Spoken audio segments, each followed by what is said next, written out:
أعوذ بالله من الشيطان الرجيم. بسم الله الرحمن الرحيم. وإذ قلتم يا موسى لن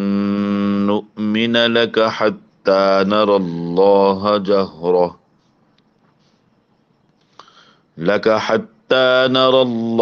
جهرة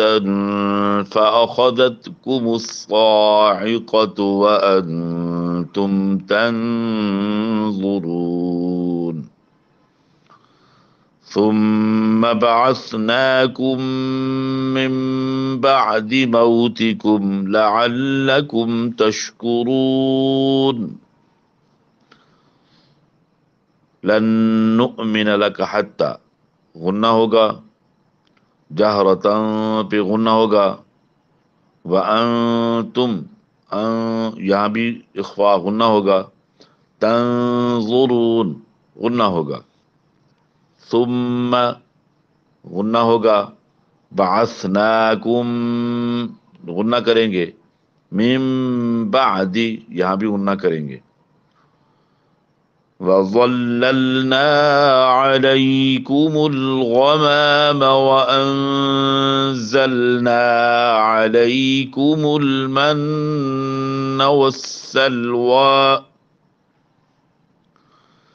कुलू मिन तय्यिबाति मा रज़क़नाकुम वमा ज़लमूना वलाकिन कानू अनफुसहुम यज़लिमून वइज़ क़ुल्ना उद्ख़ुलू हाज़िहिल क़र्यत फ़कुलू मिन्हा हैसु शि'तुम रगदा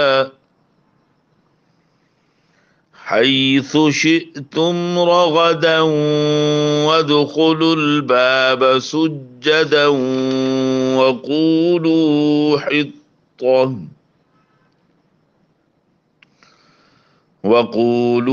हित्ततुन नग़फ़िर लकुम ख़तायाकुम वसनज़ीदुल मुहसिनीन फबद्दल الذين ظلموا قولا غير الذي قيل لهم فأنزلنا على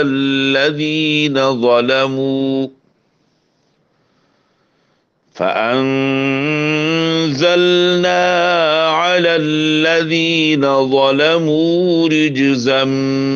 من السماء بما كانوا يفسقون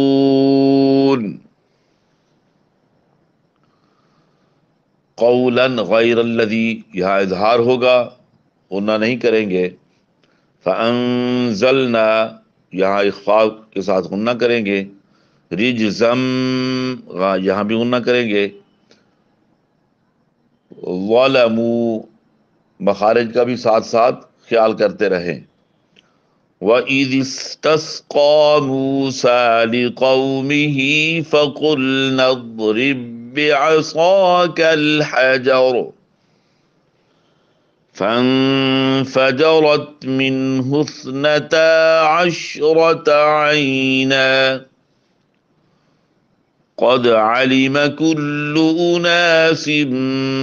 مشربهم كلوا واشربوا من رزق الله ولا تعثوا في الأرض مفسدين وإذ قلتم يا موسى لن نصبر على طعام واحد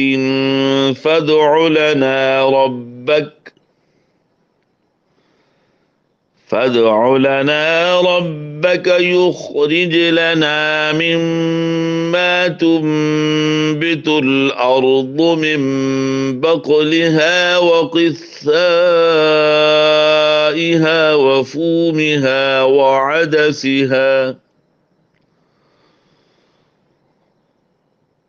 وفومها وعدسها وبصلها.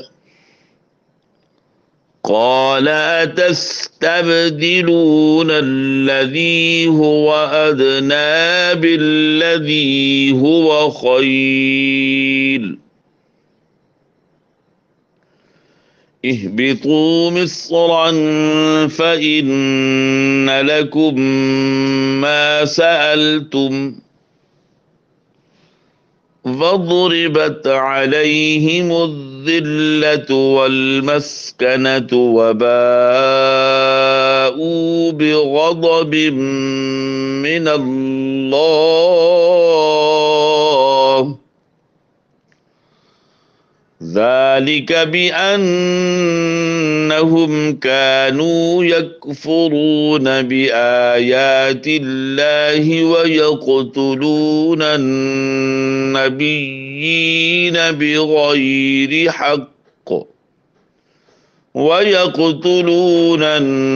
النبيين بغير الحق ذلك بما عصوا وكانوا يعتدون. لن نصبر، یہاں غنہ کریں گے، علی طعام واحد، میوں یہاں غنہ کریں گے، واحد پہ بھی غنہ کریں گے، فادع لنا دال میں قلقلہ، یخرج لنا اسی طرح جیم میں بھی قلقلہ کریں گے، مما یہاں غنہ کریں گے، تنبت الارض یہاں بھی غنہ کریں گے، من بقلها قاف میں بھی قلقلہ کریں گے، وقثائها یہاں مد کریں گے، وفومها وعدسها وبصلها صاد، اس کی صحیح آواز کے ساتھ پڑھنا ہے، بصلها سا سین صاد، ان کو پورے مخرج سے پورے طریقے سے ادا کرنا چاہیے، کوئی کسی لفظ کے ساتھ دوسرے لفظ کا مشابہت نہ ہو جائے، مل نہ جائے، کسی دوسرے دوسرے لفظ میں آواز نہ آئے، دوسرے لفظ کی آواز دوسرے لفظ میں نہ آئے، یعنی سا اس کو صحیح طریقے سے پڑھنا ہے، سیٹی کی آواز نہ آئے اس کے اندر، سین صاد ان کی آوازیں صحیح نکالنی ہیں، تمام حرفوں کو الگ الگ کر کے ورتل القرآن ترتیلا کا لحاظ کرتے ہوئے خوبصورت کر کے پڑھنا چاہیے۔ اللہ تبارک و تعالی ہم سب کو صحیح پڑھنے کی توفیق عطا فرمائے۔ فَإِنَّ لَكُمْ مَا یہاں بھی غنہ کریں گے، وَضُرِبَتْ عَلَيْهِمُ الذِّلَّةُ الذَّالِ اور سین آگے، وَالْمَسْكَنَةُ وَبَاءُ مد کریں گے، بِغَضَبٍ مِّنَ اللَّهِ یہاں غنہ کریں گے، بِغَضَبٍ ذَلِكَ بِأَنَّهُمْ غنہ کریں گے، وَيَقْتُلُونَ قاف میں قلقلہ، بِغَيْرِ الْحَقِّ غین کو پر کر کے پڑھیں گے، قاف میں قلقلہ کریں گے، ذَلِكَ بِمَا عَصَوْا وَكَانُوا يَعْتَدُونَ. إِنَّ الَّذِينَ آمَنُوا وَالَّذِينَ هَادُوا وَالنَّصَارَى وَالصَّابِئِينَ من آمن بالله واليوم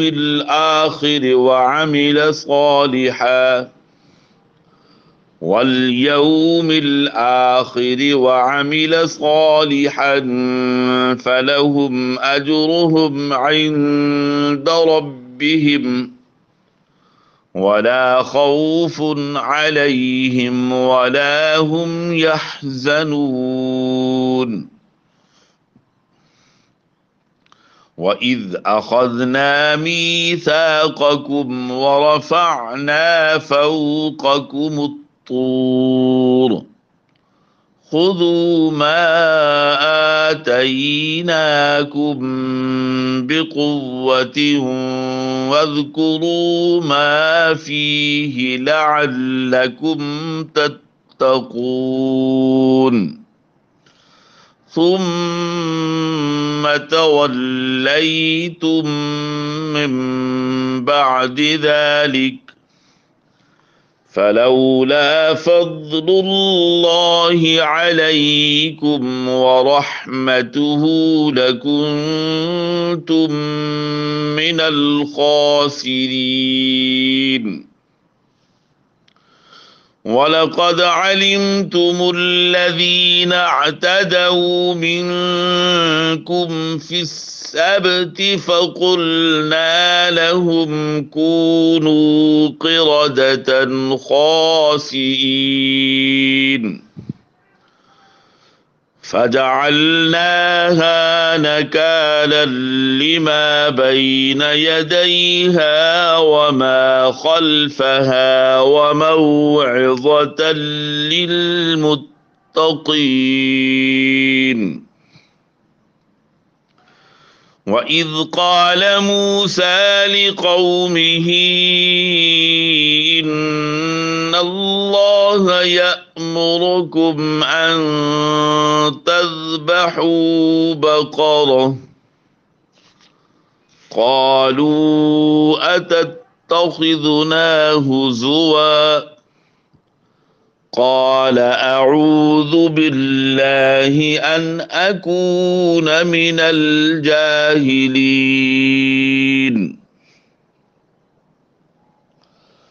قالوا ادع لنا ربك يبين لنا ما هي قال إنه يقول إنها بقرة لا فارض ولا بكر عوان بين ذلك فافعلوا ما تؤمرون قالوا ادع لنا ربك يبين لنا ما لونها قال إنه يقول إنها بقرة صفراء فاقع لونها تسر الناظرين قالوا ادع لنا ربك يبين لنا ما هي إن البقرة شابه علينا وإنا إن شاء الله لمهتدون قال إنه يقول إنها بقرة لا ذلول تثير الأرض ولا تسقي الحرث مسلمة لا شية فيها قالوا الآن جئت بالحق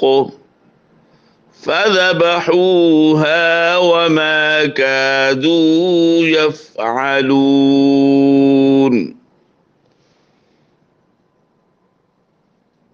अल्लाह तबारक व ताला हमें सही पढ़ने की तौफीक अता फरमाए। आज के मखारिज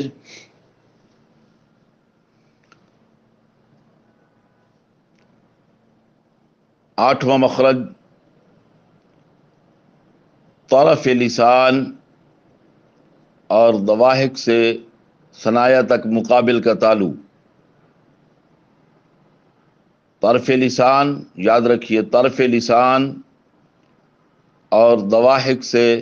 सनाया तक मुकाबिल का तालु, ये लाम का मखरज है। 9واں مخرج لام کے مخرج سے تھوڑا سا منہ کی طرف ہٹ کر، یعنی انیاب سے ثنایا تک مقابل کا تعلق، یہ نون کا مخرج ہے۔ لام کے مخرج میں ضواحک سے ثنایا تک، اور یہاں تھوڑا سا منہ سے ہٹ کر، منہ کی طرف ہٹ کر، اس کا مطلب یہ ہے کہ انیاب سے ثنایا تک مقابل کا تعلق، یہ نون کا مخرج ہے۔ 10واں مخرج نو کے زبان مائل بپشت اور مقابل کا تعلق، یہ را کا مخرج ہے،